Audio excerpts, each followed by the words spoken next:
Crecí en un pueblito portuario en el noreste de Inglaterra, bien apretado junto a un río que desemboca en el estuario del Humber.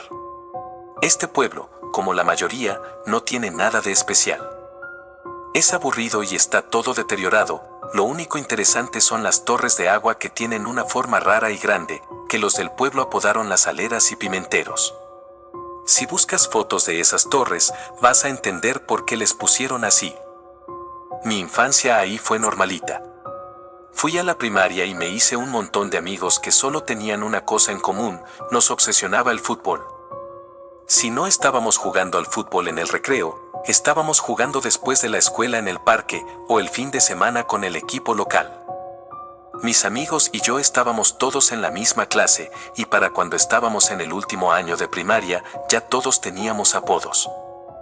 A mí me decían Airbag simplemente porque mi apellido es Eyre, igual que a George Sutton le decían Suttig y a Louis Jeffers le decían Jaffies. Aunque debería dar gracias porque jugando al fútbol en el parque, unos chicos más grandes me empezaron a decir Arrebalax. Gracias a Dios que ese apodo no pegó. Ahora que lo pienso, algunos ni siquiera tenían apodos. Dry era solo Dry y Brandon era Brandon. De ese grupo de preadolescentes, mi mejor amigo era Kai. Él tampoco tenía apodo. Kai era un chico con el pelo engominado y con puntas, con una risa muy femenina, que era tan bueno en el ping pong que nadie le podía devolver los saques, ni siquiera los profes. Kai también era súper irritante, siempre encontraba alguna forma nueva de joder, pero siempre era gracioso cuando se metía con alguna de las chicas de la escuela, en vez de conmigo. Por ejemplo, siempre le hacía zancadilla a alguna pobre chica en el salón y después decía, buen viaje, seguido de su risita aguda y femenina. Kai. No es culpa de Emily que nadie quiera salir contigo, le respondió una de las chicas con mucha gracia. Para cuando cumplimos 11, ya habíamos terminado la primaria y estábamos a punto de empezar la secundaria. Por suerte, íbamos todos a la misma secundaria, así que aunque nos despedíamos de la primaria, íbamos a seguir juntos. Antes de empezar ese primer año de secundaria que daba tanto miedo, todavía nos quedaban varias semanas libres de verano para nosotros solos. Aunque pensé que iba a ser puro fútbol todos los días, decidimos aprovechar al máximo antes de hacer esa transición tan rara de niños de primaria a adolescentes. Durante uno de esos primeros días libres de verano, mis amigos y yo íbamos caminando por una calle de las afueras del pueblo. Al final de esa calle había un parque infantil, pero más allá, donde terminaba oficialmente el pueblo, descubrimos una zona boscosa muy pequeña y estrecha, junto a un campo grande de hierba alta. Nos debió gustar mucho ese nuevo descubrimiento, porque menos de un día después, esa zona boscosa se convirtió en nuestra nueva guarida. Era fácil trepar a los árboles y, por la forma en que estaban las ramas, como si estuvieran hechas para niños, podíamos sentarnos en ellas sin miedo a caernos. Todos los días íbamos a pasar el rato y a jugar a nuestra guarida. Siempre hacíamos lo mismo ahí.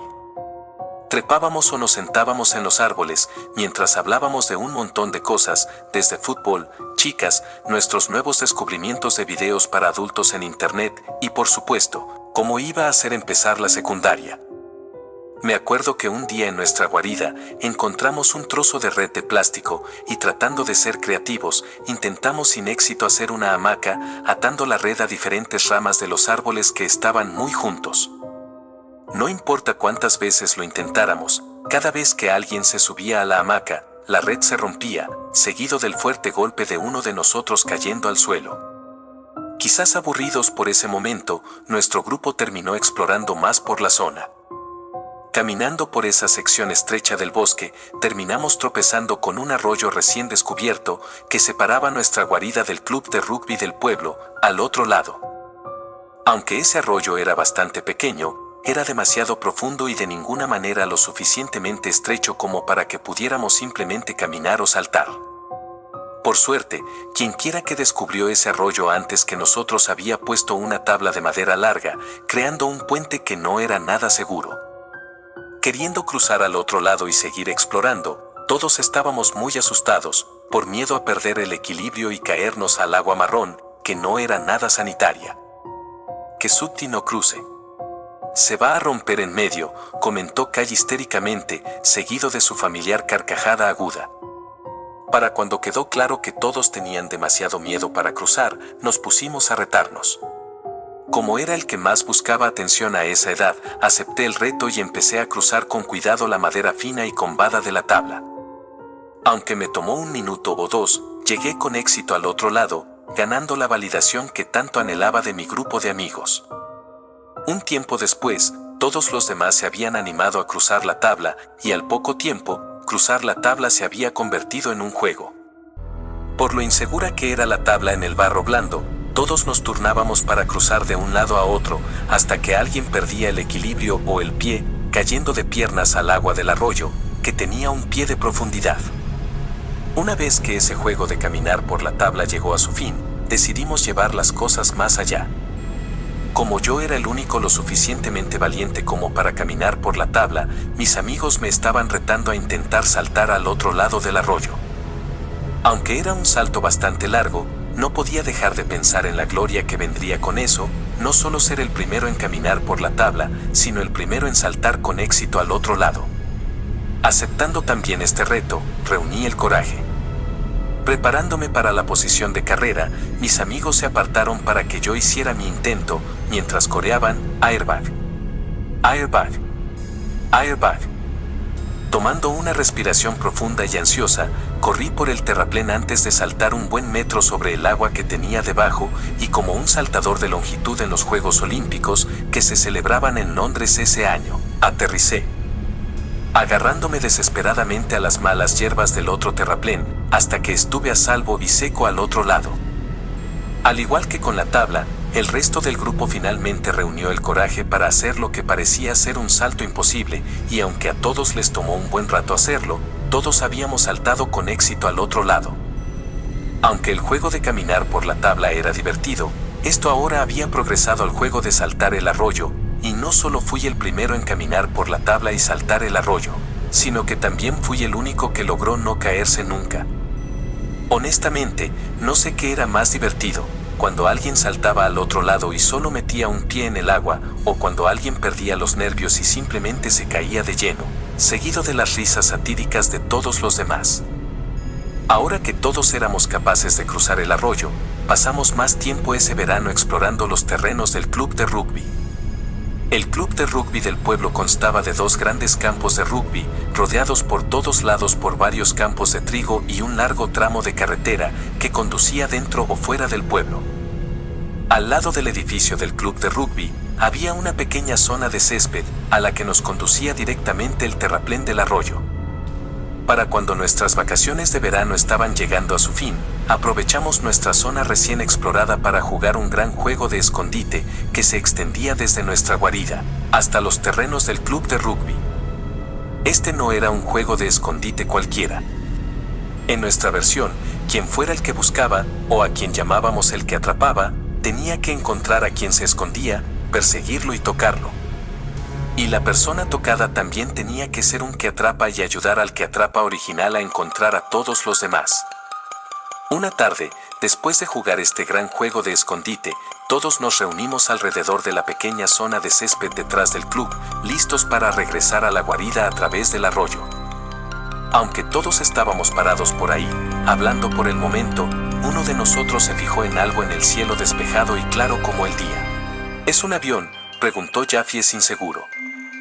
¿Qué más iba a hacer?, respondió Sooty, o tal vez fue Dry, con su típica condescendencia. Ja.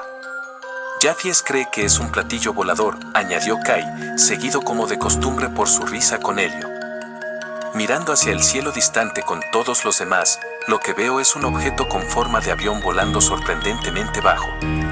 Aunque su cuerpo oscuro era difícil de distinguir, el avión parece dirigirse directamente hacia nosotros. Y cuanto más se acerca, más visible, pero poco claro, parece ser el avión.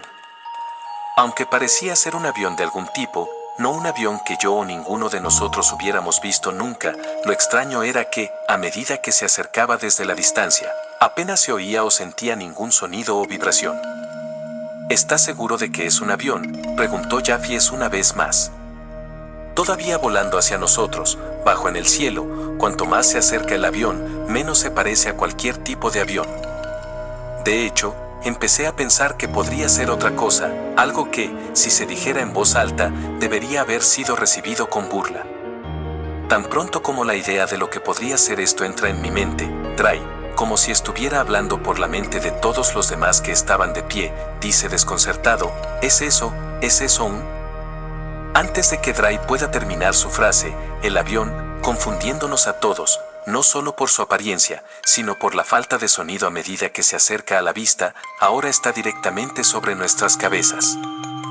Y mientras miro hacia arriba a la parte inferior del avión, solo tengo un pensamiento instantáneo.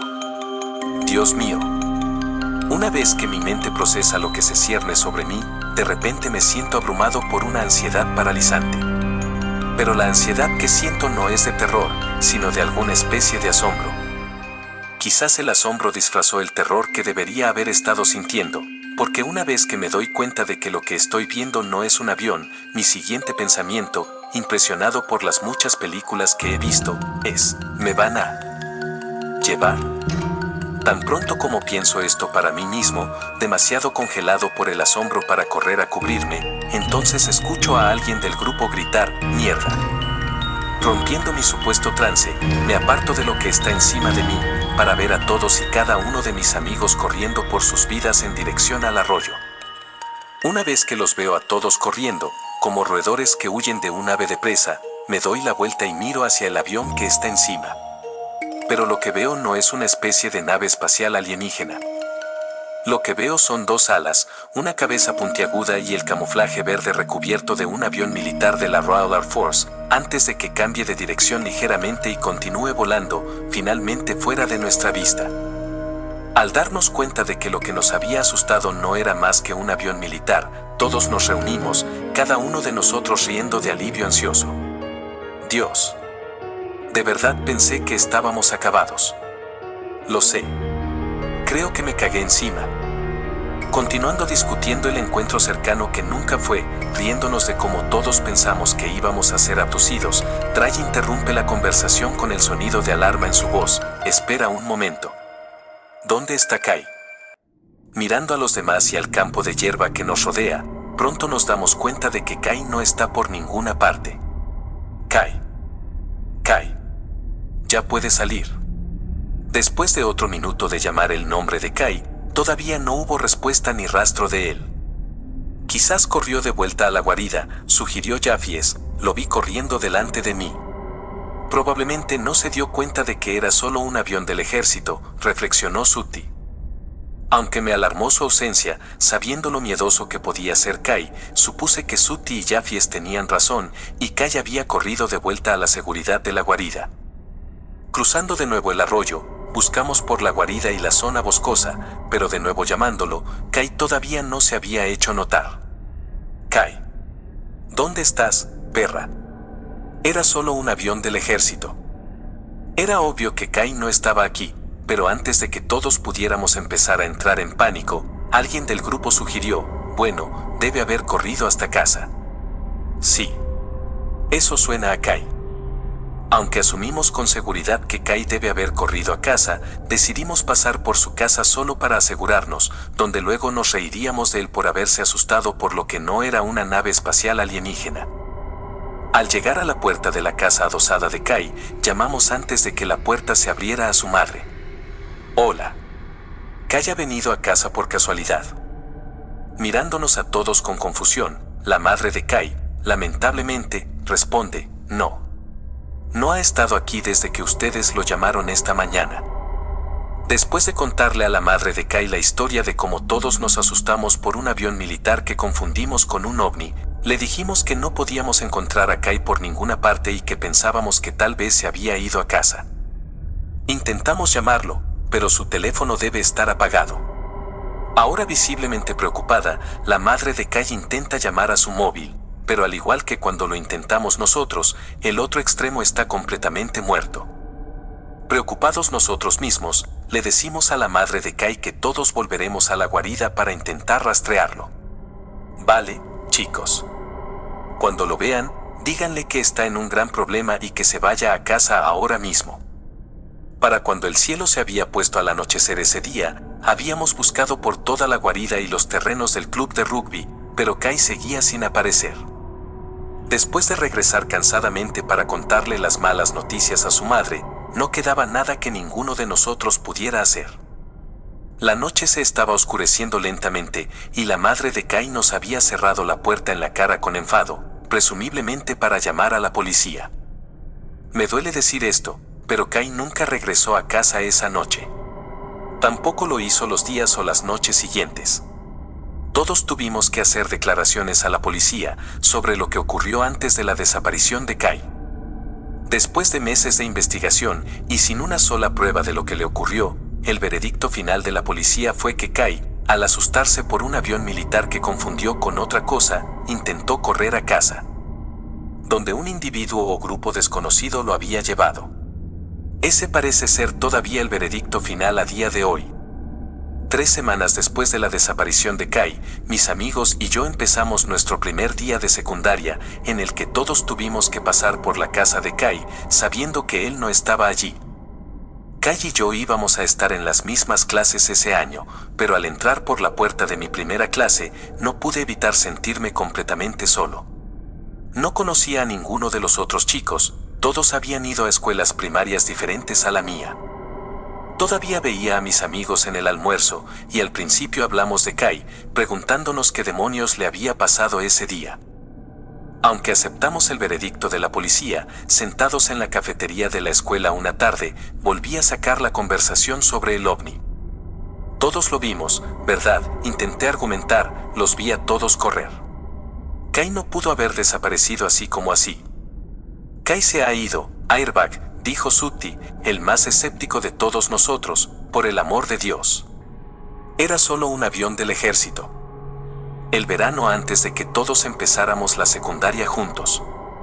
No fue solo la última vez que vi a Kai. También fue el final de mi felicidad infantil. Una vez que empezó la secundaria, también lo hizo la depresión.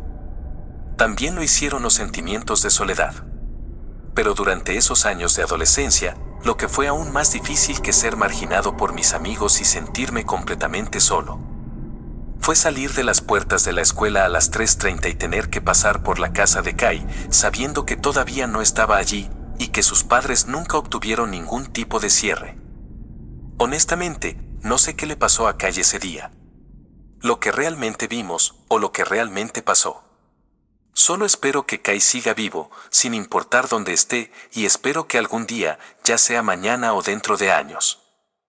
Espero volver a escuchar esa estúpida risa suya.